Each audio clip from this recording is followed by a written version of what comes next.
I'm very glad to see you. I'm Kanli.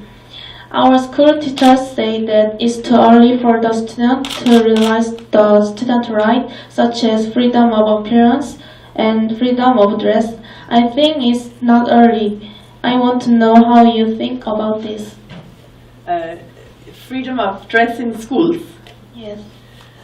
Yeah, I mean, so this is a good question because it speaks to what are the limits of human rights and what kind of restrictions are acceptable.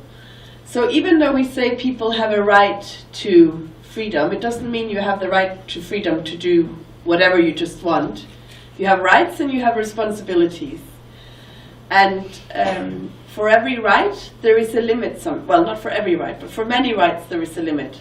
So I might have a right to freedom of movement, but that doesn't mean I can drive a car, at 200 miles per hour down Hanam Zero in Seoul, because I might actually harm other people.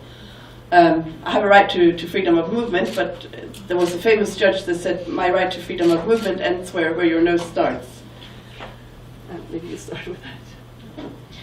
네, 학생의 인권에 대해서 그런 용모의 자유 그리고 사복에 대한 자유에 대한 질문을 해주셨는데 물론 인권에 대해서 봤을 때 우리가 자유라고 이야기를 하지만 모든 권리에는 책임이 따른다는 것. 그래서 우리가 권리가 있다고 해서 이것이 모두 무제한적으로 허용이 되는 것이 아니라 모든 권리에는 사소한 그런 제한들이 있다라는 것입니다. 그래서 뭐 이동의 자유 같은 것을 이야기 들었을 때 내가 이동을 할 수 있는 자유가 있다고 해서 모든 곳을 갈 수 있는 것이 아니라 뭐 200km를 그냥 저희가 막 달릴 수는 없겠죠. 모든 제한들이 있다라는 것. And I'm giving a long answer because it's a very important question, but basically the question then for human rights people becomes what's reasonable, what kind of restriction is reasonable, and what kind of restriction is not reasonable. And of course everyone might have a different idea of what's reasonable and what's not reasonable. So, for example, and this often comes up in the context of demonstrations. People want to have a demonstration and the government says, no, you cannot have a demonstration because it interferes with traffic. If the government does that every time a person wants to have a demonstration, that's not reasonable. But if a government, for example, says you can have a demonstration, but please, you cannot block this street because there is a hospital there and the ambulance needs to be able to get through if people are in a life and death situation. That's probably reasonable. So there's always a bit of a judgment that one has to make. Now I'll come to the student dress code thing. And again, that becomes a question of what's reasonable. In my country, students don't have uniforms at all.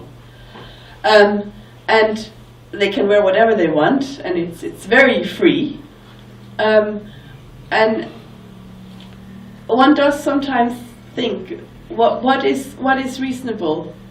If there are gangs in a school operating, for example, in a high school, and there's different gangs that fight each other, and they have different colors, maybe it's okay for the school to say, you cannot wear those colors to school because it's going to interfere with the right to education of all the students. So that's probably a quite clear example of when it's okay to interfere.